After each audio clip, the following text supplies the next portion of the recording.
Hello and welcome to the West Yorkshire Football Show. It's another episode of Leeds United Latest with myself, Stephen Brown, and joining me as ever, Jason Booker. If you're watching along, get your comments in on the video, smash a like on the tube, and also get subscribed as well. Well, here we are. It feels like ages. It feels like absolutely ages since we sat and talked about Leeds United. I was thinking, did we not have a show? We didn't have a show last week, did we? That's what it was. And the days of the fixtures, wasn't it? So did we see each other after? I think we did. Did we? We did Burnley, didn't we? We did do Burnley, but it was like a bit of a blur, wasn't it? I'd had such a busy weekend. I was like all over the shop. So we did it on the Saturday, didn't we? Yes, that's it. Yeah, I think, yes, that's right. Yeah, we got it in on Saturday morning. So yeah, it does feel a while. And obviously, Leeds not playing till Monday. It does feel like it's dragged out even longer. Only 3 games of the season left now. Jay, we're almost mathematically there. Not quite there. I mean, obviously, it's massively and heavily almost there, but just not quite mathematically. Now, that could happen without us even kicking a ball this weekend. It's a bit strange, actually, kind of going into the Spurs game, because if it's done by the Spurs game, you know, that kind of desperation or whatever, it's not quite the same. But if we still do need something, even though it'll still be unlikely we'll be caught, there'll be a little bit more kind of riding on it. But what do you make of that? Where's your head at going into the Monday game? I'm a little bit bipolar at the best of times, if I'm honest, right? And I can't I find myself kind of swinging back and forward because sampling quite a lot of content, especially from a West Ham and Spurs perspective this week. Yeah. Spurs are just so blasé that they're just going to turn up and beat us on Monday, which is really good. And I don't see it playing out like that. I think they got really fortunate with the 2 games that they've just got. Not that they weren't better, because they were, but Wolves are terrible, and they really did struggle to get past them. And I feel like I've had an agenda against Villa this week. That performance was so bad. I mean, and I'm so glad that Simon Jordan came out and kind of spoke about it in the way that he did on TalkSport, because he just said it for what it was. It's the worst Premier League performance he can ever remember. And he even referenced how bad that Derby team were specifically. And he said it was worse than anything he'd seen. And I agree with him. It was so lethargic. It was so lacking quality. And then you go and look at what they did last night. And I mean, Emery's then been justified, but I still don't think the performance was justified. It wasn't the replacement of players. It wasn't the resting players that bothered me. It was just the sheer lack of quality that they showed. It was so bad. It were odd. And Emery as well. I mean, he was. I've never seen him, just stood on a touchline, hands in pockets, looked like he couldn't give a toss. But the problem I have with that, Jay, is, and I get it, and a lot of people look at what they've done last night. They're in a European final, etc. But imagine if your one Villa game that you could afford to buy a ticket for was that game against Spurs at home. You're a 10-year-old kid or something being taken to his first game, and that is your first experience of that. The tickets at Villa are ridiculously expensive as it is. It's hard to justify it, but I guess because it was bizarre. I thought I just wondered what that. I mean, Spurs, like you say, they've been really given a lucky break there to play them at that point. You're cheating everybody, aren't you? Out of it, especially your own supporters. So I couldn't agree more, mate. It was such a bizarre experience to watch. And I had to kind of eat a bit of humble pie, because there were a couple in the group that were saying, they thought that Spurs were going to win that game, and I just didn't see it based on everything that we'd seen. And I mean, there were no way I could. I genuinely reckon anybody from the Premier League and the Championship had turned up to Villa and beaten them. I think that's how bad they were. I think the Championship would have walked through them as well, because it doesn't matter how much talent you've got on the pitch if you are not participating in trying to win a game.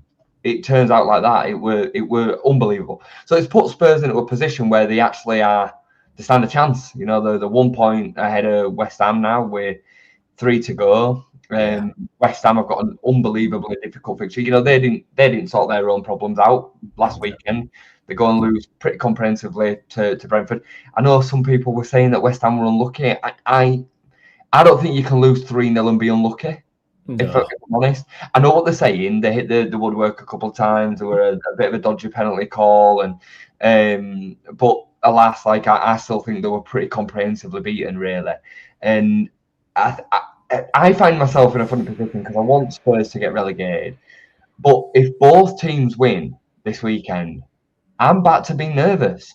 That's like if both, I don't think they will, but if they do, we find ourselves then going into the Brighton game thinking we actually need something again. Yeah. West Ham would be up to 39. Is that right? Yeah, I believe so. 40. So, and then West Ham go to Newcastle. I see that's quite winnable. And Spurs play Chelsea, who are so out of form, and 6 Premier League losses in a row is a madness. It's likely going to be 7 because Chelsea travel to Anfield this weekend, and I know Liverpool are a bit up and down, but I still fancy them beating outsource Chelsea. So you could find a situation in which Spurs go to Chelsea and win that game, and then all of a sudden you're going into the West Ham game. What if we lose to Brighton all of a sudden? I mean, I don't see it, Brighton. Sorry, I'm waffling, but I don't see it because I don't see a world in which 43 points is not good enough to stay up in the Premier League season. No. But it feels like it might not be over yet. It should be. I think Arsenal beat West Ham this weekend. I can't see Arsenal slipping up.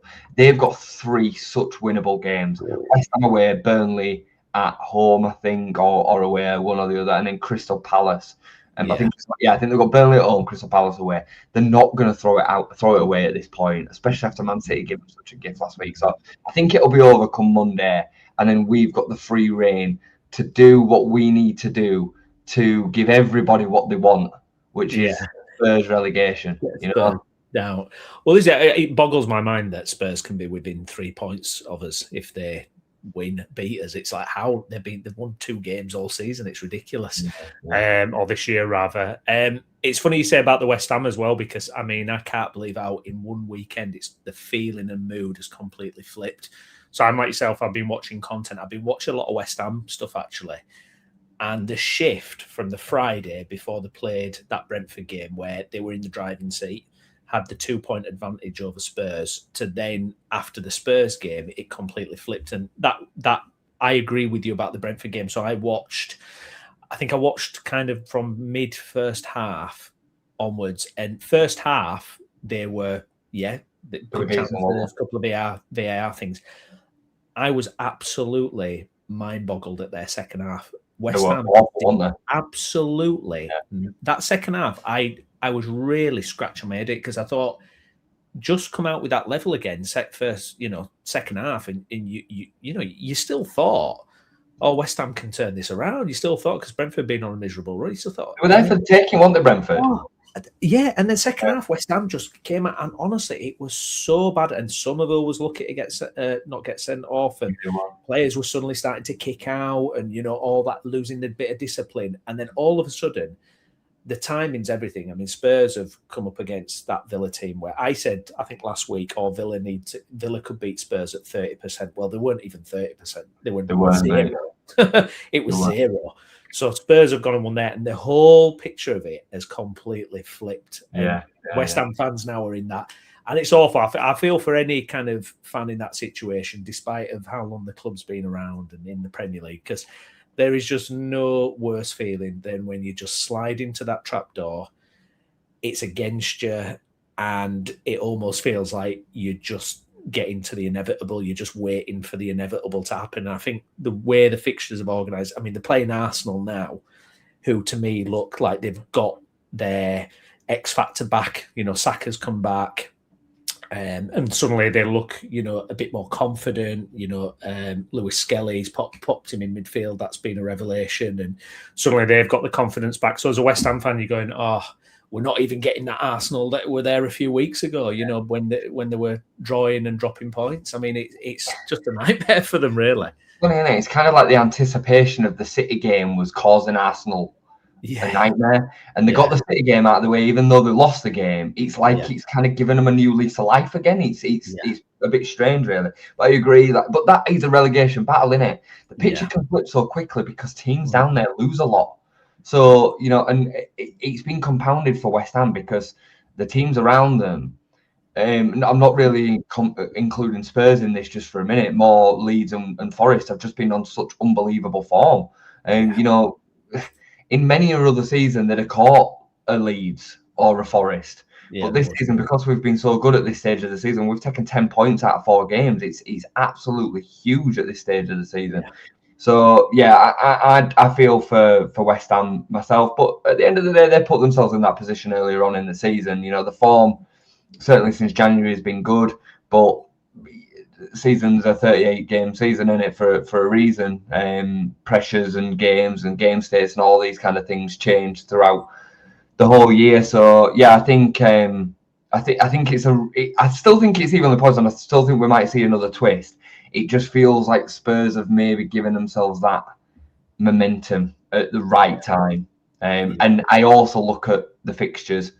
You know, West Ham's fixtures, they are tricky. I mean, obviously, the team that you'd least like to face right now is Arsenal. And then I think Newcastle away, given that it's the last home game of the season for Newcastle, even though they've been poor, I think is really, really awful place to go. They won, didn't they, as well? Who did Newcastle? Brighton last week. Yeah. And then also, we've already beaten them there once this season. I know penalties, but you know, if we deal with them like that again, I can't see. You know, we'll be all right. We've dealt with West Ham twice this season. You know, if you stop that game at 90 minutes, it's a comfortable 2-0 win, and it was comfortable. I didn't really feel under any stress in the cup game against West Ham at all. And at Ellen Road, we that were under Nuno. We're in his early days. I think it was his second game, but we kind of swept him aside, really. So again, I don't think they'll be looking forward to facing us. I just hope that it's done and dusted for us by then, and it doesn't matter. I think it will be. And it'd be nice to. I'll be honest with you, I wouldn't even mind just rolling over and giving West Ham the points if it meant that. The way that I see this, because like a lot of Leeds fans are kind of like, oh, it doesn't matter who goes down and stuff like that, and it's not just a case because it's funny. I see it as a bit of a more logical thing long term. You want an opportunity for one of the teams that are not going to be in and around the bottom 3 next season to be out of the league. West Ham very likely will be in a relegation battle again next season if the teams down there are competitive. You know, Coventry, Ipswich, and whoever else come up. And I'd include us in that as well. I think next season, you know, seeing a few other content creators speaking about this, that next season we still need to strap in for it to be similar to this, but maybe slightly better. You know, an extra 5 to 10 points. Maybe even being in and around where the bulk of the 48 pointers are at the minute, another 5 points. That's what it's going to look like, you know, and fans need to strap in for that. Like some are saying, oh, we want to finish in the top half next season. No, get your head out of the clouds. It's going to take time to build that. So I would much rather West Ham still be in the division next season for that than Spurs. Well, I agree, because I saw a clip of a podcast and they were saying about even if West Ham stay up, they're looking at having to sell major assets just to survive, because they've been, you know, doing the old payday loans, and financially they're absolutely scuppered. So they're going to be losing Bowen, Somerville, you know, they're going to be losing some big players regardless of which division they're in. So I agree with you. It's better for me or for us if they're in the Premier League losing their stars, and you can look at them next season going, right, you're probably going to be in trouble again. So you can fill a slot down in that bottom 3. Because you're right, if you remember the 49ers plans, it was strap yourself in for 3 years. You know, it was consolidating yourself into the Premier League. Like you say, lovely. I mean, I'll be delighted if it's 10 extra points. It's a little bit more comfortable earlier on. That's kind of where I'm not looking at us to go and blow the league apart. I mean, there was one content creator who made reference to the PSG and Bayern game, going, well, we haven't got those type of wingers yet, but that's what we need. That's the level we need to look to. I'm like, what? It's mental, isn't it? I mean, you know, they expect it. This is why, and I'm kind of bracing myself for the transfer window, because I think some fans will have the idea that we've stayed up and then all of a sudden we're going to sign this player for 40 million, this player for 40 million, this, and it's like, no, look at the examples around the finances in football in the Premier League are so screwed, so messed up. If you're not one of the elite, it's really difficult. And I want to see smart business again. I want to see taking advantage of frees. I want to see as, you know, maybe players who it's bit checkered injury, you know, all that kind of stuff that we did last year. We're going to have to be really smart, but it is going to be strap yourself in again time. 100%. It's where you make a shrewd move for a free agent, Harry Wilson, and you beat some maybe more established clubs to his signature. I forget his name now, but the Japanese lad that's been linked with us this week. Yeah, it makes a lot of sense. Yeah, he's a bit older than a standard kind of recruitment, but for 2 or 3 seasons on a free transfer, it makes a lot of sense because he improves the quality. You can't expect to go and sign a Karavashvili or a Dewey. Dembele. What's Dembele up to? Come on, lad. Yeah, like even people always hark back over. We made it. We did it with Rafinha. That were a flash in the pan like moment. Them signings are not that often, especially at the age that he was at. Because Rafinha weren't 2021. He were mid-20s. So it's once in a blue moon that you can. We nearly signed Kvaratskhelia, didn't we? Before which is remarkable. Bloody hell! Can you imagine him on one side and Rafinha on the other? Anton Stack's an example of us doing similar to that this season.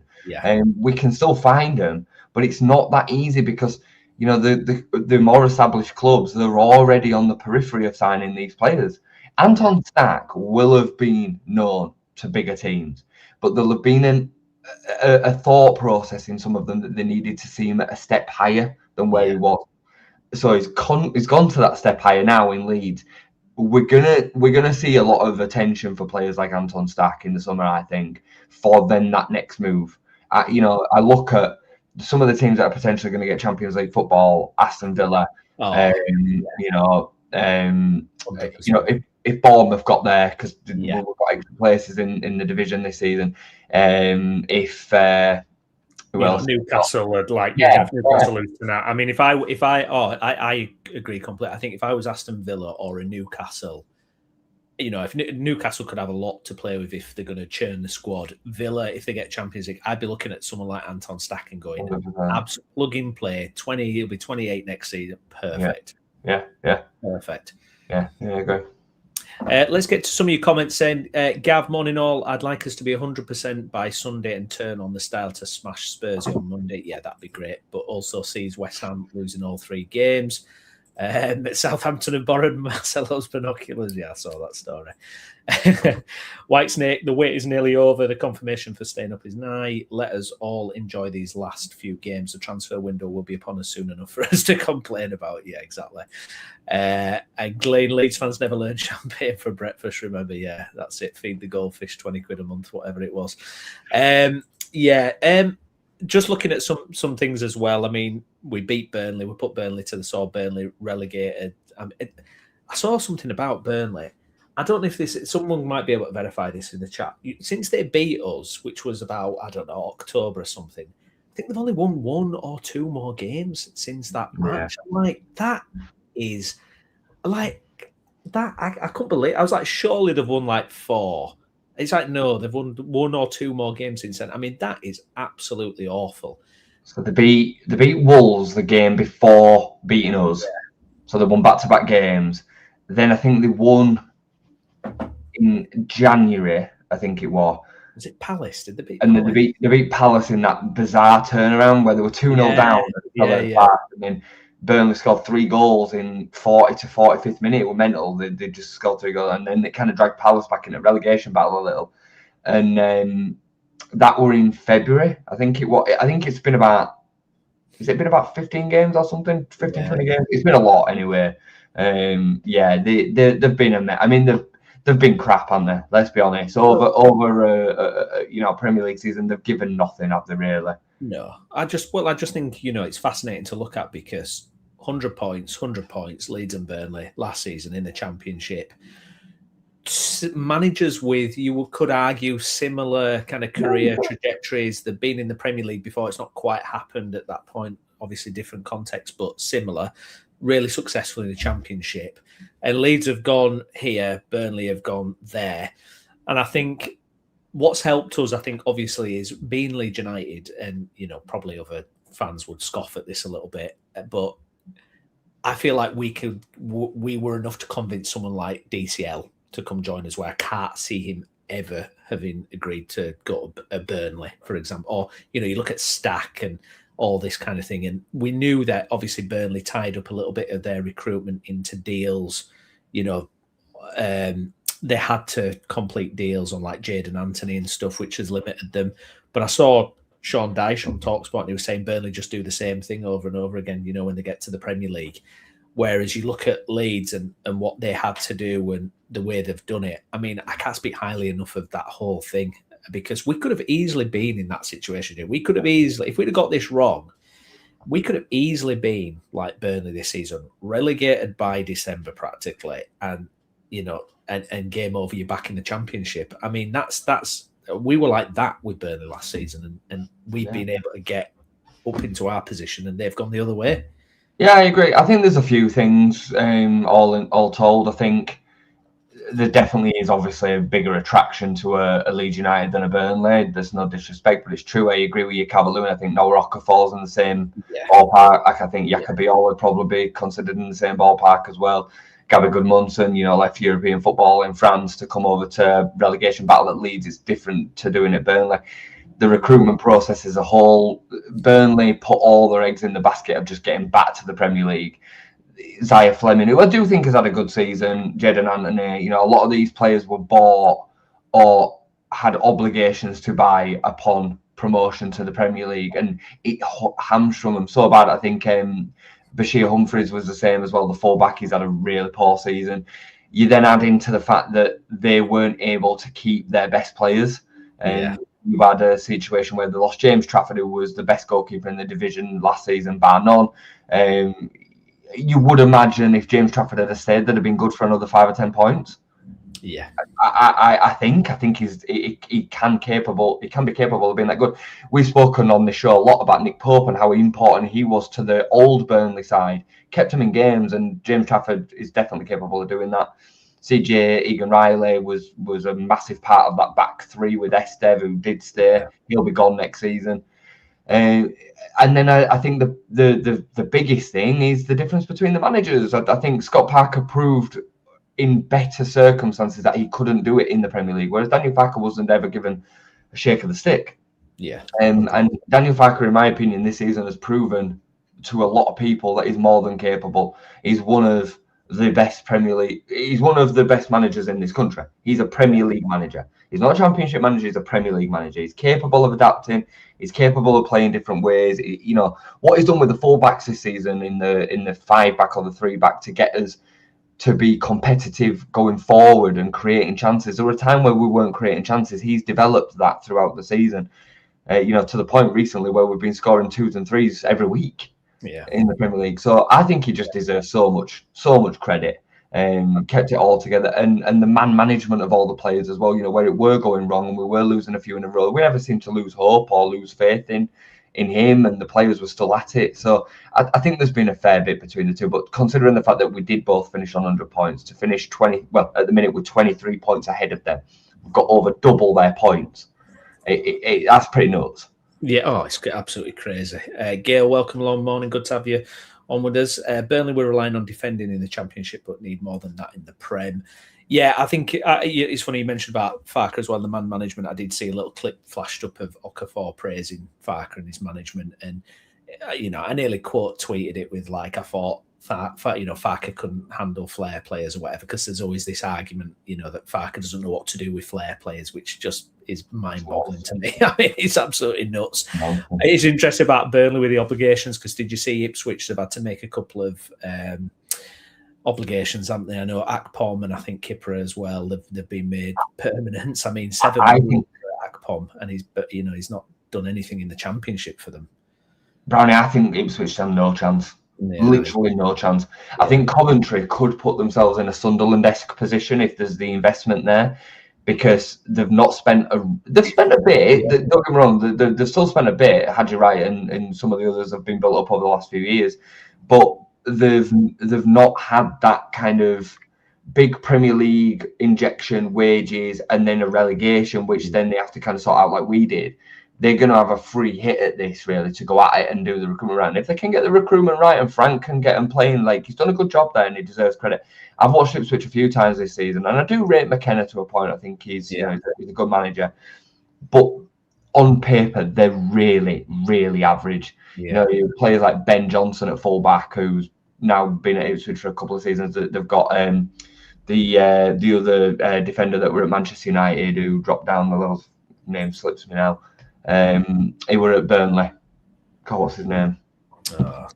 Somebody will tell me in the chat, but you'll know what I mean. They've got Hurst up front, dead, just bang average. Jack Clark's their best player, who's now had to really go and re-establish himself in the Championship. They've still got that lad that were mugging us off other year. Names are just what's his who were at Brighton and went on loan to Leicester. He's there. You know what I mean? Like, they're just very Championship-y. So I think they're in big trouble, and I think that I say big trouble like this because we don't know, do we? But I know what you mean. Well, and for them, success will be being semi-competitive and coming back down and going again. They will, being a yo-yo side for a team that were in League One a couple of seasons ago is actually success, and the same will go for the team that comes up via the playoffs. Probably other than Southampton. Southampton would like to try and start re-establishing themselves, but they're all going to struggle without that kind of, because you still have to commit, don't you, to so much to get up. Championship's a difficult division to get out of. Look at what's happened to Leicester this season. Well, I completely agree with Ipswich. I look at them and I just think that it's got Burnley written all over it, really. I think the difficulty is when you go up and come back down, go back up again, your finances are literally all over the place because you've got different loss parameters if you're in the Premier League versus the Championship. And I think you bang on. If Coventry get it right, they can do the Sunderland thing where they go, right, like, spend the money because we can spend 120 million. We're not breaking any PSR because it's, leveraged against the TV money and we've not got big deals already, potentially. But the other flip side of that is, attracting players, getting the right players in, that kind of thing. It just marks how well we've actually done. Because my fear coming in this season, Jay, was turning into a yo-yo club. If we'd have got relegated again this season, and look, we've got to make sure we consolidate. Got to keep. We're not there yet. Got to stay there now because you can still be a yo-yo club if you go down again second year. But my fear was we're going to bounce between divisions. It's like Ipswich, it strikes me that they've done the thing that Leeds didn't do and what Burnley did last year, where it was, right, we've got to get players in that are almost going to kind of guarantee that we go up. We know they're not really Premier League ready, but we've got to gamble. We've got to kind of get them over the line. But the problem is it comes back to bite a bit, doesn't it? I mean, we didn't do anything in January, did we, last season? And fans were screaming for it. Fans were screaming that we got, but then you tie yourself up in knots and deals that, with players that are just not going to be good enough at Premier League level. Do you know Burnley are in year 6 now? Next season they'll be the 6th season in a row where they're in a different division. So they've gone up, down, up, down, up, down for the last 6 years. That's full yo-yo now. They are in full yo-yo mode. So I agree, and it is difficult because you are kind of caught in a middle ground. Yeah. We did have the luxury as such when we came down that we were in year 4, right? So we'd had 3 Premier League seasons. So we did have some base to go off. Yeah. In that first season, there was a lot going off in them early months, and we had a lot to contend with the loan clauses and whatnot. But it can also be forgotten that we did still have Jorginho Rutter for a season. We did still have Chris Somerville for a year. We still had Patrick Bamford. We still had the makings of some real quality that really should have been too good for the Championship, and we could have then bounced back. Whereas when these teams go down, Ipswich struggled for a large part of the season and they turned it round. Ipswich, they struggled because they were re-establishing themselves in the Championship, which is the division that they should have been in anyway. Luton are a great example. They bought for the Championship in the Premier League, went back down and got relegated again. Yeah. So it's really, really tricky to get it right. I mean, a lot of Spurs content and fans were very much saying that, if they do go down, they'll walk the Championship. I don't think they will. I don't think anybody will. I don't think West Ham will. It's not just that easy to turn them up. That Leicester team, and I know that they've got a lot of problems going on, but I was so perplexed by it the other week. I was putting it in the group one, and I was looking at it, and I'm like, how has this team got relegated from the Championship? You know, Harry Winks, Mavadide, you know, they've still got Patson Daka there.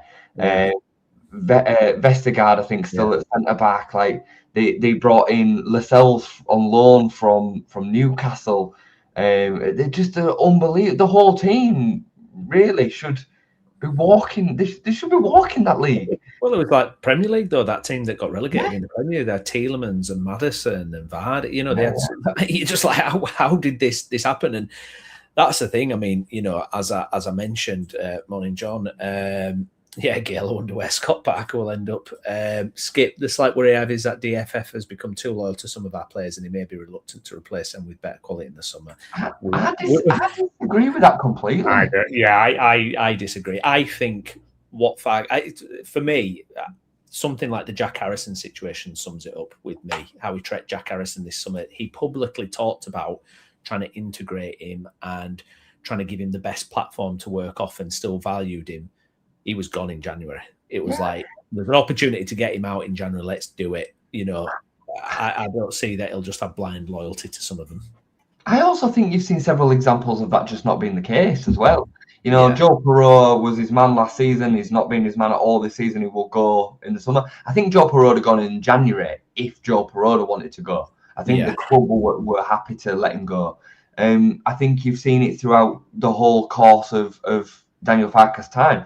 I think no more a better example than Glenn Kamara. Glenn Kamara played nearly every single game in season one. That's mental when you think about how much he were in, and then he was I'm pretty sure he played all 46 games in that season, and he was identified as not being right for the system. He was shipped out, and Altanaka were brought in. So I don't agree with that. I think he has favourites based on the quality that he has right now. But I think if you actually look at it on the face of it, Dan James, you know, I know he's been injured a lot this season, but he was his guy last season. He came into the side this season, was struggling. He hasn't really been able to make it back. Willie Nonto's had moments. I think if you wanted Manor Solomon, I think if we really wanted Manor Solomon, that signing would have happened.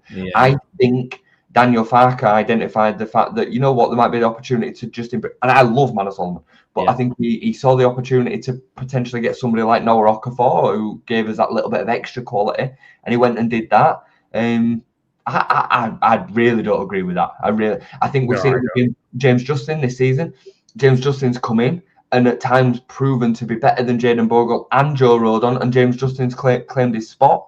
So I think there's too many examples of that not being the case.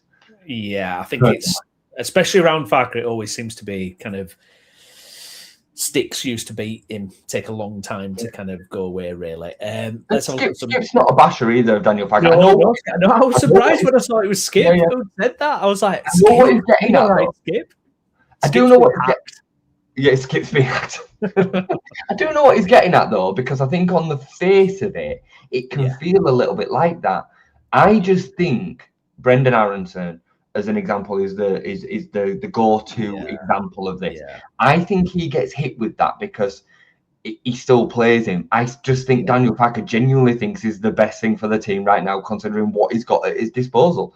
If we can improve on Brendan Aronson in the summer, I think Daniel Farke will be the first person to go, Brendan, thank you so much for everything. You've been unbelievable in what you've given me, but we've now been able to get this opportunity. And last January when we were on, in and around linked with Emi Buendia, if Emi Buendia had come in and stayed fully fit for the second half of that season, I truly believe that we wouldn't have seen Brendan Aronson again. No, I agree. Because the creative output would have been so much more. But he hasn't got that in the team. So we'll see. Time will tell. It's fascinating that about the Emi Buendia one, because he was unreal last night for Villa, and I fully would have backed Farke to get him back to his best as well. I'd backed the medical team to get him fit, and it would have been fascinating. Interesting sidebar here from Tom: if Leeds United didn't exist, what team would you support? Do you know the only one I can kind of say is well, I grew up in Bradford. My best mate supported Bradford City. I would have probably ended up maybe kind of going down that line, possibly. Is the only other team I could think that it might have happened because of the situation, possibly. Yes. It's an interesting one, isn't it? I mean, I've got a bit of an affection for Bradford as well, because I'm from Bradford. During my time working at Stockport, I spent a lot of time there. I've been to Bradford, to Valley Parade a number of times before that and during that period of time. So I've watched a lot of games there. So I probably would. I mean, I would have certainly gravitated more towards Avenue as I got older, because I spent a lot of time there as well, and I enjoy the non-league scene. But it's a hard picture to imagine, isn't it? Not having Leeds United. I don't know. Maybe I'd enjoy my life more. I'd just be able to not stress. Maybe I'd have hobbies and interests. Imagine that. Maybe that'd be amazing. Oh yeah, having the kids and stuff. Yeah, absolutely. Yeah, blimey, can you imagine? Cosmo, great common sense chat as usual, gentlemen. Always look forward to it. Thank you very much. Really appreciate that. John, Farker is the best manager we can have given the position of the club at this time. We need to be pleased with the stability within the club. Yeah, absolutely. It feels to me that there has been a little bit of a sea change. And I do feel like fans generally, and they're probably right to do it, I think, you're suspicious of your owners. You're suspicious of the men at the top running it, especially Leeds fans, because we've had some absolute nutcases. And it takes a while, I think, for fans to go and give credit to an ownership and all that kind of stuff. But I feel like now everybody's waking up, even the most kind of ardent critic, and going, they've done a good job. Yeah. I mean, I think there was too much kind of convoluted connection between Orta, Rads and the 49ers. And I think a lot of people were like, I remember this kind of conversation going back and forth. The 49ers wanted to sell Jack Harrison and Rads and Orta didn't, or the other way around. The 49ers pulled the plug on that one. So they were they were connected. They were in the board at the time. They were partly responsible for the Bamba Dieng fiasco and all this. I remember they'd have known about the loan clauses. That was the other one. So people were throwing that at them, that they agreed to the loan clause. I don't believe that, but maybe they did, maybe they didn't. I don't know. Maybe that's a bit of naivety on my part. I don't know. But I don't think so. I think they smartly did some running in behind the scenes for a period of time to see what it was about, to give themselves the knowledge of how to handle a football club over in the English divisions, because it's different to running one wherever. And they went about it in the right way. And I think everything that they've done since taking full control of the club has been as close to perfect as you're going to get it. It can't ever be perfect. They're never going to get absolutely everything right. But if you look, the things that really matter, recruitment being number one, and the manager, they've nailed them. They went out and got Daniel Farker, who was the best championship manager on paper at the time. They built around him as best they could. They dealt with all the hassle that was left behind by Rads and Orta with the recruitment, the contracts and all the rest of it. They rebuilt the club. They've got the recruitment and the academy recruitment in a miles better place, which I know firsthand. You know, they're actually paying staff now to do that job, which gives you a better quality right off the bat. Imagine that. Yeah, I know, right? Imagine paying people. And then I think, like I said, the thing that matters the most is the recruitment. And outside of the odd example, which me and you spoke about the other day, that don't really matter, a la Jed Spence, Buonanotte, you know, loan deals that it didn't really matter whether they worked or not as such in terms of an investment point of view. The words, I can't think of a bad signing. We said sometimes there hasn't been a bad signing. So yeah, they've nailed it, mate. I think you have to give them so much credit. They could have panicked before the Man City game and made the wrong call. They didn't. You know, they kept the cool, they kept the composure, they understood what were going on in front of them. Fan reactions at a club like Leeds can really push them up. We know this. We know this from Rads and Orta. We know that fan reaction made a difference to the decisions that they made. They operate above that. So I think you have to give them so much credit. Yeah, no, absolutely, 100%. And the finances and things, I've said it several times, but I mean, it is bonkers at the minute, and Leicester are a prime example of how you can be there and you can just plummet if you start getting those decisions wrong. And I mean, it's also like, teams that have qualified for Europe, not necessarily Champions League, but Europa and Conference League, where you don't make the money really. It almost becomes like a hindrance qualifying for Europe. It does seem absolutely backwards, the game at the minute, when you look at stuff. Clubs having to sell homegrown academy talents because it's pure profit. It's almost like it's flipped. It's like going the wrong way almost. You just think, and it must be difficult for ownership groups because, I mean, you look at how much the 49ers have put in, by the way. You're talking hundreds of millions of pounds to get it moving and to get it going. I don't know if you can ever be sustainable in football at the minute because everybody's making a loss.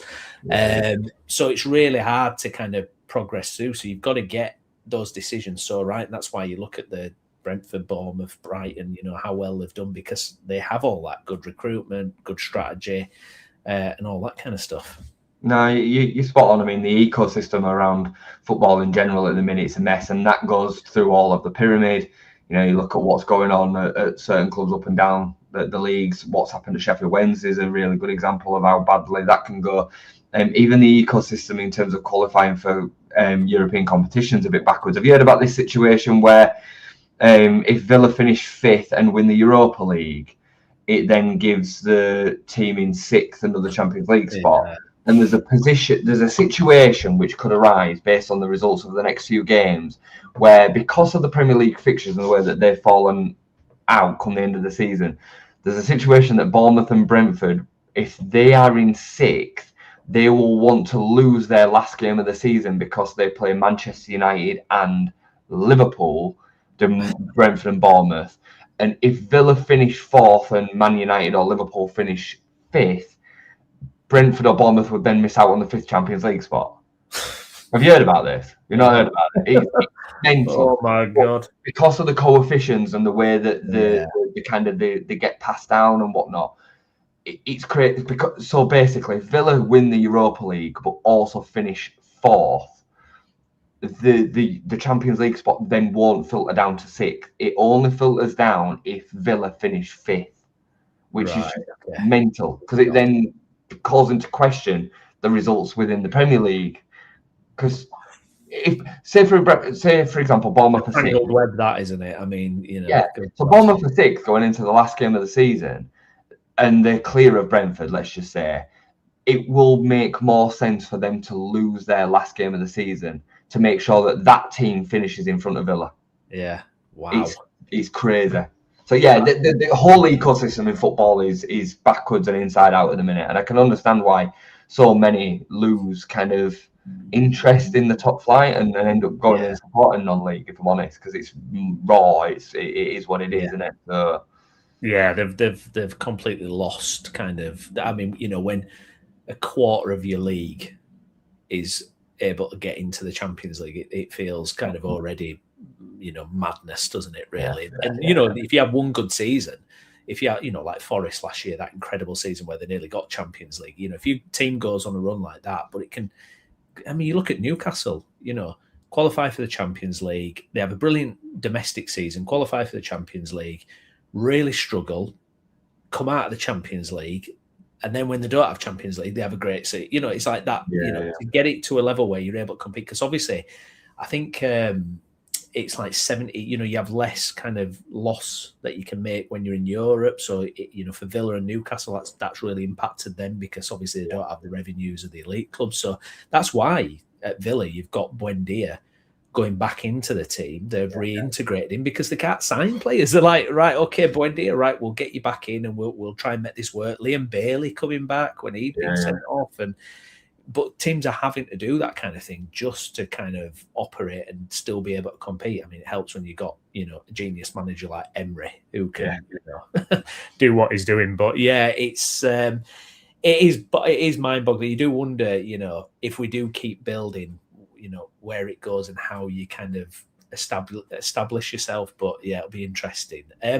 One thing I did see pop up, I scratched my head a little bit about, and I know I popped it in the group, is Iriola. Obviously, he's leaving Bournemouth, but apparently he's close to agreeing a move to Crystal Palace, which I thought is such a sideways move. I don't quite get that one at all. If that happens, that there was rumours that was pretty close, but Iraola is one manager that I always had a kind of a thing with for Leeds, a little bit. I know we were linked with him and he's a Bielsa boy and all that kind of stuff. But yeah, that's a bit bonkers, that one, isn't it, Jay? That he's linked to Crystal Palace.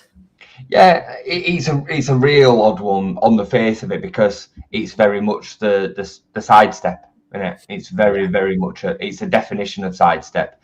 You could argue that Palace is slightly bigger than Bournemouth, given revenue potential, size of stadium, fan base, all this kind of stuff. But I've been thinking about it a little bit, and I think it's funny that you should bring Bielsa up in that kind of equation because Marcelo Bielsa is somebody that would never manage a Chelsea. He would never manage a Manchester United. He would never manage an Arsenal. I could probably picture him at a Liverpool in a different, generation and situation because it's the club that he kind of integrates into and falls into in a certain way. And you know what? Maybe Iraola's a bit of a throwback. Maybe he just looks at it a slightly different way. He's going to always be a top flight manager. Maybe he just likes the project. Maybe he's just living life for him. Maybe he's thinking, you know what? I don't want to go from Bournemouth to Liverpool or Manchester United or whoever. I want to build up a Crystal Palace. He's playing Football Manager and just doing what he wants. But you know what I mean? Like Palace is still compensating really well, right? Maybe he just cuts from a slightly different cloth, and he likes because I think Palace are a hell of a club actually. They're one of the best away or best home atmospheres I've ever seen. When I've been at Sellers Park, it's an unbelievable place to go. It's very old school. It's a bit like Leeds United in the way that it feels. The turnstiles are all old fashioned, and you know what I mean. The area. I don't know. Maybe there's just something in that, mate. That just we overthink it because we think success at Bournemouth. He should then just go here. Right? I also think, and I always think that it's a mistake Pochettino made. Actually, was he Spurs suited him. It was young players. It was kind of and then he went to PSG, which didn't suit him at all, dealing with massive egos and Messi and all that kind of thing. And then he goes to Chelsea, basket case, lasts the season there, doesn't really go anywhere. And now obviously he's in charge of a national team. And maybe someone like Iraola's looking at that and going, yeah, like you said, it's the club. What situation are you going into? I mean, if you go into Chelsea now, I mean, it's an absolute car crash. I mean, there's the all right part of the compensation in there where Chelsea's concerned. But if you're a successful manager right now, why would you go anywhere near that? Iraola would be mental to go there. I think Manchester United's a bit of a different kettle of fish because I think Carrick's kind of stabilised things, and there is always going to be the potential to be the guy that gets it right at Manchester United and rebuilds it. But Chelsea is such a basket. Yeah. Like I won't go anywhere near them. I think they'll end up with another rogue appointment. They kind of fell lucky with Enzo Maresca, didn't they? I think it'll end up being somebody like that until it falls somewhat right again. Yeah, absolutely. Pulling attention back to Leeds United, this did come up on my Twitter feed. I thought this might be interesting just to kind of get your take on it as well. And this is expiring deals for players in 2027 for Leeds United. So next summer, these guys are going to be out of contract. So you've got Metcher, Pirou, Gruev, Ampadu, Aronson and Struijk. Now, some big names in there and very interesting debates to be had about all of them.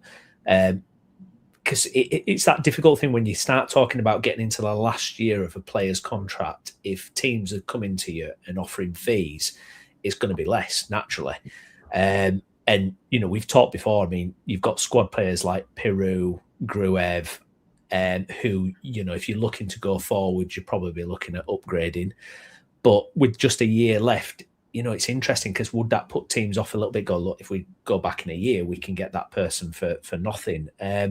And then ones like Aronson and Struijk, and Ampadu, obviously. I mean, that, massive players. I mean, if you're, like we've talked about before, if you're Newcastle, if you're Aston Villa, I mean, I would absolutely be looking at Ampadu and going, let's put an offer in. We don't have to go there. We can go there because of a contract. And if you get the deal agreed with the player and the player's agent, we're in a bad situation. We're in a tough situation then because we're going to have to take it or potentially lose them for a free in a year. But I mean, yeah, some big names there, Jay. Some ones that have been there a while.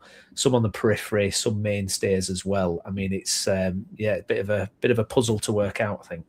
Yeah, it's certainly a bit of it's an interesting catalogue of different scenarios. Yeah. I think you've got a situation with Joe Perrone and Ilya Gruev where I think you'll see both of them leave this summer, and will upgrade to players that could start Premier League games, which will then make the likes of Ethan Ampadu, Anton Starkow, Tanaka probably have to fight even more for their positions, right? I think that's the positions that they'll be in. I think Lucas Mecha will be very happy to have another season where come the end of next season, we'll probably renegotiate his contract, or he goes and leaves and maybe finds a starting berth somewhere else, which is fine, given the position that he is within the squad and the fact that we signed him for free and the fact that he's coming back from bad injuries. That makes sense. The three, obviously, then at the bottom, I think hold a slightly different situation. I think Ampadu and Pascal, I would imagine that one of the first things that we'll see once the season is finished, that Ethan Ampadu will sign a new contract. Yeah, I think it'll be one of the biggest priorities for the club this summer. And I can't imagine that Ethan Ampadu will want to run down his contract and leave Leeds United. I can't imagine that he will be pushing for a move. He's still at a good age. He is the club captain of this club. He's at a big club. He's not at a Burnley. No disrespect to them again, but yeah, he is where he is, and he's a focal point. And he also has had a bit of a nomad career until he found himself based down at Leeds United. I can't imagine that he would want to unsettle that personally. Yeah. And I think that probably the same will go for Pascal Struijk. I don't know, we don't know them as individuals, but I think he will probably end up signing a new contract as well. I made my point on Brendan the other day that, he's developed so much this season. Are we going to get somebody that's going to be paying 10, 15 million quid for Brendan Anderson with a year left on his contract? I don't think so. Yeah. But he has developed massively. He's had a huge part to play this season. And he's also shown that he's prepared to fight for his place and earn it back at times, be okay with losing it, come off the bench and do a job. He's built himself back into being an international with the American national side. I think he signs a new contract as well. And we reevaluate that situation in another year's time as to whether it'd be the right thing to sell him. That's what I think. Yeah, it's a fascinating one, isn't it? And I think your point about Ampadu as well. I think it's almost that thing of it's not similar to Calvin Phillips. We know Calvin Phillips wanted to go to Man City and everything like that, and he wasn't club captain. But I think Ampadu is such a focal point, like you say, for Leeds United. When I was watching him, against Wolves, and he's dictating everything. He has so much involvement on that pitch for Leeds. Club captain, he's getting to a status for me where if he signed a new contract and plays another 5 years minimum at this kind of level, these performances, he's going to go down as a modern day legend for Leeds. He absolutely is. Yeah. He's already so highly thought of, and I think to walk away from that, I think it would be difficult because if you drop him into Villa or Newcastle, it can very quickly go wrong. Now, yeah, you shouldn't be afraid of challenges in life, but it can very, like you say, for someone who's been here, there, and everywhere, it's such a settled position for him here. I'd probably say, let's get that tied down a bit, but depends who's in the rear, though, doesn't it, Jay? I mean, all these days, if a big team comes in for you and the money's massive, and you're looking at the opportunity of playing for a team higher up in the league, it can be difficult, can't it? Really? Yeah, it can. I think it's a logical move for him right now, though. I genuinely think it makes sense. I think the difference with Calvin was riding the crest of a wave when he came to leave. His reputation within the England setup was high. He was well thought of. Bielsa and Guardiola, the relationship that was there. And I also don't think that Calvin had age on his side at that point. He was coming to the point where if he was going to make that move, he had to make it. Now, Ethan's a few years behind that, where he finds himself.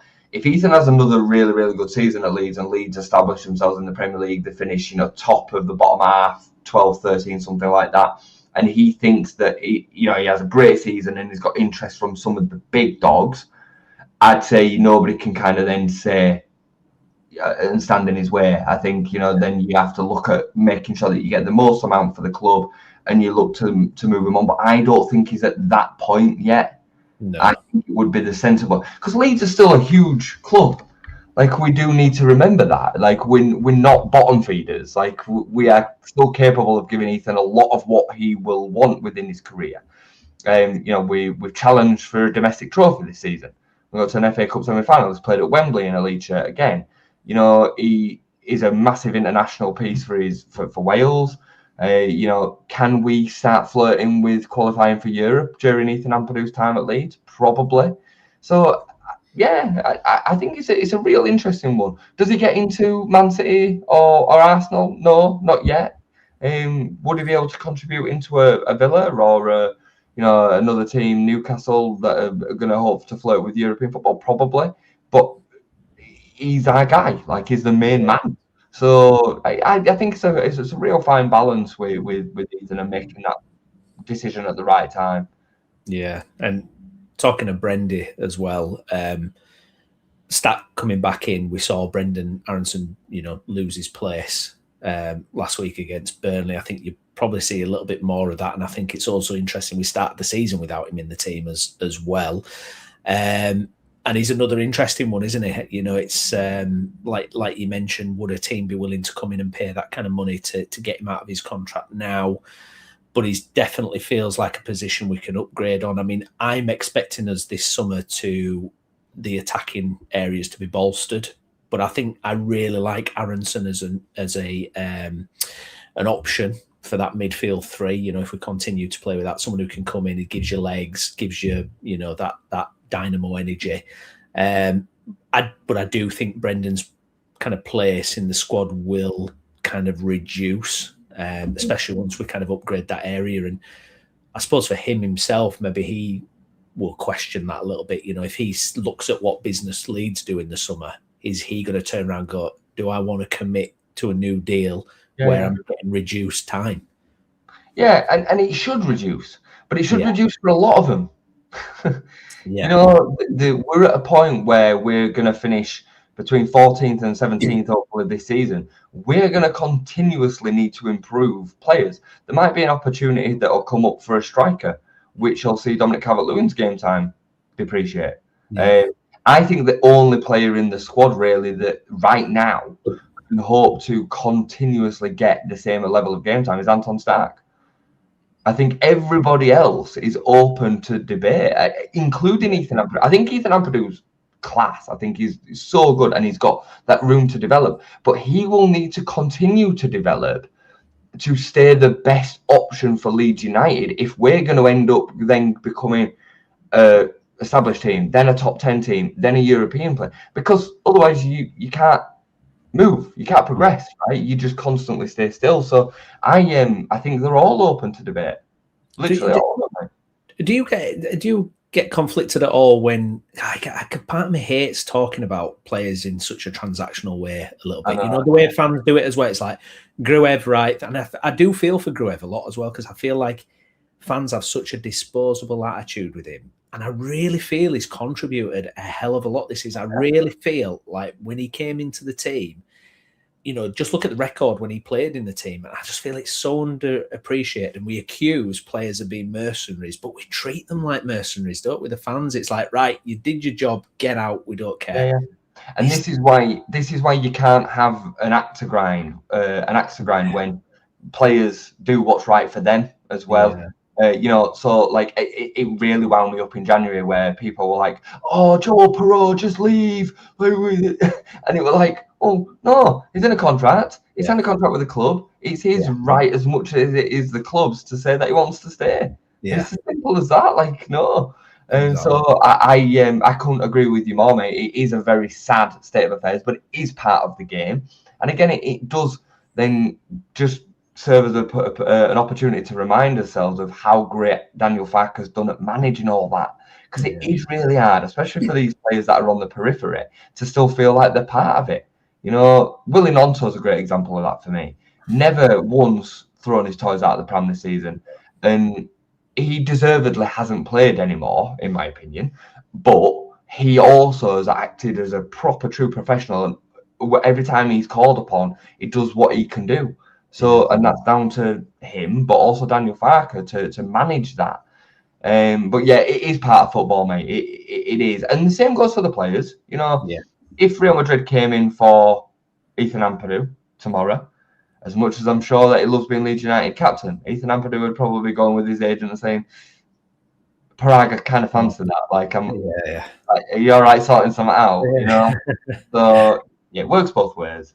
Yeah. It's like the days of like a player being 10 years and racking up 500 appearances. It's long gone, isn't it? Unless at that elite level, it doesn't feel like it happens much these days.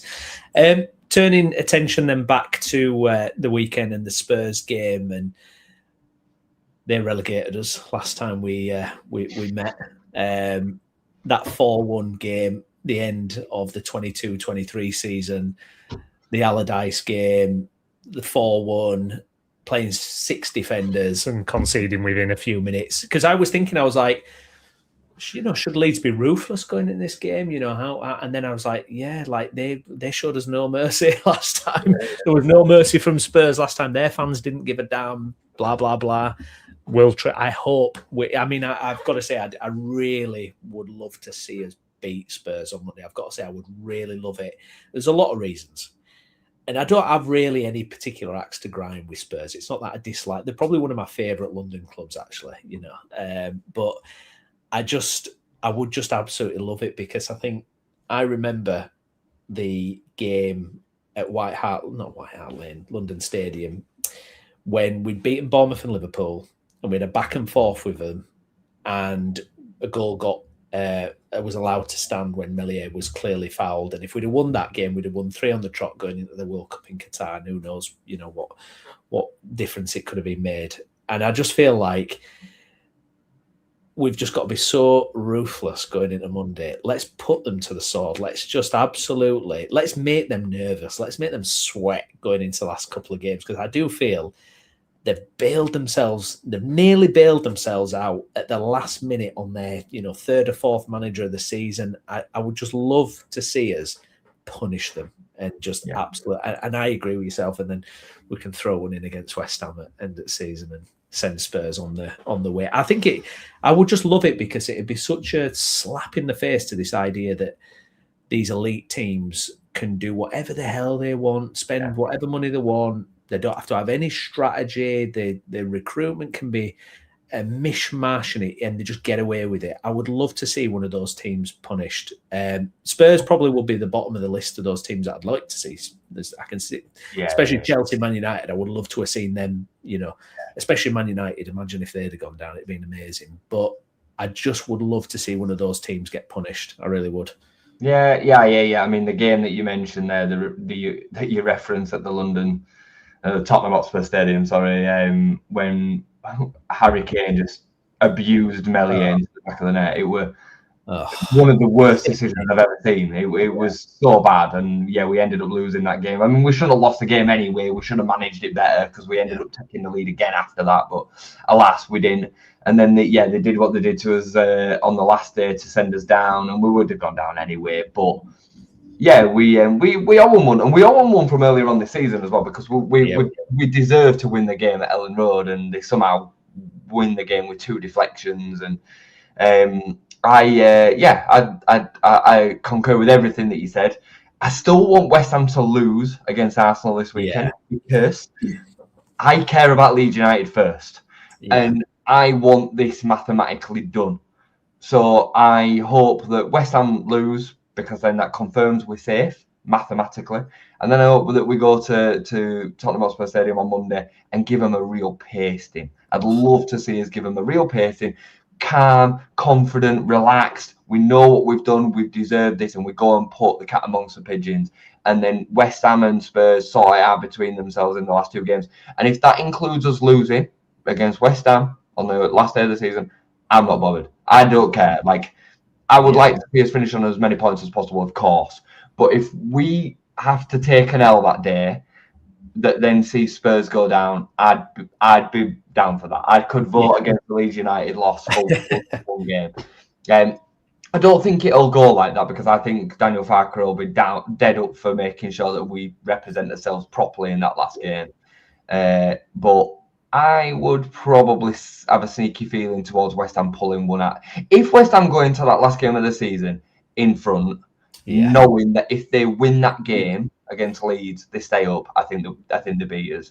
If they go in behind going into that game, knowing that Spurs have got it in their hands against Everton, different kettle of fish because all these permutations matter. But yeah, in the short term, I just want to see us safe as quickly as possible. I can't give you a prediction because I think it matters. I think it changes depending on what happens. If West Ham beat Arsenal, we need something from that game. In my opinion, it's unbelievable that I'm saying this because it is. But because we've got Brighton in between at home, and I do think that we're so good enough to get something out of that, it makes me nervous that West Ham will go to Newcastle and beat them. And then we have this situation on the last game of the season where we're still in the running somehow on 43 points or whatever. You know, so I am still nervous to a point. I don't think it will, but I am still nervous to a point. So, well, I don't know. What's your prediction? I've said 1-1 all week. It's you bang on. It's what is the state of play when we go into that game? Because I don't know. I mean, if we've done it, West Ham lose, and that weight is lifted, you know, you're mathematically done. What happens when you go into that game? Do the players drop? Even if it's subconscious, psychologically, do they just drop? You know, Daniel Farke has always talked about if you're 1% off it in the Premier League, you'll lose, you'll get punished.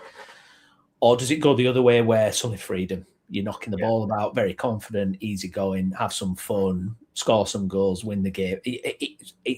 It's so hard to predict. And on the other side, if West Ham beat Arsenal and suddenly you need something from that game, well, they've delivered in those situations so often. I mean, God, you know, I look back at the Man United game now and say, we had to go to Old Trafford. Imagine if we hadn't won that. We'd have been 3 points less, and Spurs could have been on the same points as us if they were. I mean, it's, you know, when you look at it, you go, bloody hell. So we had to go to Old Trafford and win there for the first time in 45 years. So I think this team, these players, this manager, they've been really good in those situations. I do feel, and Leeds do this a little bit, when they get into like a good run, even when the pressure's off, we seem to still perform. Well, you know, we're not like, you know, like Fulham. Fulham are a classic on the beach team. As soon as they're done, they just seem to, you know, toss it off, basically. I don't feel Leeds are like that. I feel like we always, when the pressure's off in a way, it kind of frees us up a little bit to kind of do his best. I don't know. It's hard. I'm so confused. I remember going to Watford away with nothing to play for. And Watford were in a promotion battle. They needed to win to go up. And Ross McCormack scored a really odd goal, if you remember, really, really late. It were in the and I think we had 10 men. I think we'd got a man sent off, and we scored a winner in like the 99th minute or something. The keeper makes an absolute howler. Yeah. You don't remember it? Years ago, this is the Ross McCormack. I'll know when I see it, but I've not. It stops Watford going up, and we had nothing, literally zero to play for. You know, one of them seasons where we finished 14th or whatever. So I agree with you. I think it's good for us if we've got nothing to play for. I think we'll show our real strength then. What was I going to say? Oh yeah, I just saw LUFC's comment, and I was going to say the same. A draw's not bad because West Ham are so far behind. We're as good as safe with. Well, mathematically, we're as good as then done with a point in the West Ham game. So that might not be the end of the world as well, because that then puts them level with Spurs. I just want to see us do a job on them. And I think we're capable of doing it as well. We've been playing very, very well recently. When was the last time we lost away from home? Newcastle in February, I think it was. Remarkable. So, the thing as well, Jeremy, that I think the players, there's rumours they've had 3 days off because of the way the games fell. They played on the Friday. So it almost feels like perfect preparation. You know, not only have you got an extra couple of days, but you've been able to give players who must have been, I mean, like, you know, Stats come back from an injury. We know what Okafor's like. You know, players who were probably desperate for a little bit of a breather. They've had that now. Obviously, Farke's press conferences later today, so we'll find out, you know, any injuries and things. But I would be so confident going into that game Monday night with a fully fit, rested team, full of confidence, great away from home, one of the top form teams in the last 5 games. I just feel like I would just love to see us batter them. Bear in mind as well, Browney, we're talking about the worst home team in the whole division. Yeah, exactly. And all the pressure is on them. Regardless of what West Ham do at the weekend, even if West Ham lose that game, Tottenham are still only a point ahead of safety. So they need to then go and win that game. Yeah. The relegation battle doesn't stop for them with the West Ham loss. It only stops for us. Exactly. So they've got all the pressure on. Well, there has been a little bit of a thing, though, with, the content creators where they kind of, it's like the Leeds game's a gimme. Yeah. The Leeds game is the one where West Ham win and Spurs win. It's like, oh, okay, well, have you seen our away record? Yeah. No, there is definitely an arrogance towards this game. I'd say that even that applies more to the Spurs fans than the West Ham fans. Yeah. I think because they've won these 2 games, they're just like, oh yeah, Leeds are going to come and roll over because they're safe. I don't see that at all. I think they're in for a rude awakening. I hope I'm right, obviously. But we've lost 5 games in 27, which includes an FA Cup semi-final, a game against Arsenal at home, a game against Man City at home, Newcastle away, which we all know how mental that game was. These are the games that we've lost in the last, and there's one more in there I can't think of off the top of my head. But we are difficult to beat. We are very, very difficult to beat. So I'm confident going in. I'm looking forward to it. Well, there is also, even if we're mathematically safe, there is technically still something to play for, because every place you go up in the league, it's another 3 million in your back pocket. Yeah. So look, we're 4 points behind Sunderland, 5 points behind Fulham and Everton and Chelsea. We're only 5 points behind Fulham, Everton, and then Chelsea in 9th. There is a potential, if games go our way, we could go up in the league 2, 3 places, maybe, if it goes our way. That's another £9 million. I mean, that's huge. I'm finishing in front of Chelsea. It'd be quite nice, wouldn't it? I mean, we could well do that. The Elder season 9th. Can you imagine that? If we got to 9th? Yeah, imagine. I mean, I still think we're finishing in front of Sunderland. Yeah, I still think that's on 4 points behind them, and I'd like to see that. I mean, it's getting less and less possible, but we go and win on Monday. World's oyster, isn't it, in terms of where we then finish in the Premier League? Yeah, 100%. Burnley, thanks for your comment, mate. Great listening to you both all season. Great insight, no fake news or clickbait. Thank you. Yeah, much appreciated, mate. I just want to get Skip's comment in as well. Good point he said about us fans wanting players moved on after we finished with them, and never thought about it on the side of the player just being human. And Fernie as well, need a striker, but apart from Haaland, all the rest seem bang average. So I think it'll be a hard task to finding a striker is hard. It's funny. I responded to a comment on Facebook this morning about that. Somebody had put the topic was just transfers and stuff, and somebody put, we need a 20-goal a season striker that can also score goals from 20 yards out. And I'm like, you've basically just described Harry Kane, and that's it. Like, another 20-goal a season strikers in the Premier League just don't really exist. Like, I think we've got Haaland and Jesus this season. Yeah, that's it. Calvert-Lewin. At Brentford. Yeah. Like, it's mental though, isn't it? But this is what we do as fans. We cook these kind of narratives up, and he's right. Like, apart from Haaland, you don't really have that many out and out. Well, the 20-goal a season striker thing, that's probably another outdated kind of reference point because of the way they're doing now. Yeah, like if you think about like the late 90s, early 2000s when you had Van Nistelrooy, Henry, Andy Cole, Shearer, and you could list these names off. Kevin Phillips, Michael Owen. Like, you could keep going, couldn't you? Matt Viduka for us. Robbie Fowler. It went on and on and on. You had series of strikers that scored most of the goals for the team. That's not the way that football is now. Most of the goals come from the wings for a start. They come from the inside forwards. But teams are finding all sorts of different ways of scoring goals now in many ways. I mean, we've had situations where Jayden Bogle, James Justin, Gabby Goodmunson are the furthest player forward. The game's just changed so much. You are far more actually worthwhile having a focal point which is what Dominic Calvert-Lewin's done so well this season. So it'll be an interesting one when we kind of go through a debrief of the season and we do signing of the season, player of the season, most improved, all these kind of things. I'll be really fascinating conversations for us this season because there's so much that you can debate. Oh, yeah, I can't wait for it, to be honest. And you've just reminded me, because we've had 36 of our goals have been signed by new players this season, newly signed players, which I think just points to another fabulous job from the recruitment team. Yeah. Good stuff. Excellent. Right, well, we'll leave it there. Thank you very much to everyone who got involved in the conversation. Really appreciate you getting your comments in. If you're watching this again later as well, stick a comment on. And if you could like the video as well, that really helps. And also subscribe to the channel. Monday night after the game, Jay, are we conversing? Yeah. I go on holiday a week on Saturday. So next week will be a week tomorrow. Sorry, I go on holiday. So we'll be getting the last couple of shows in over the next week before.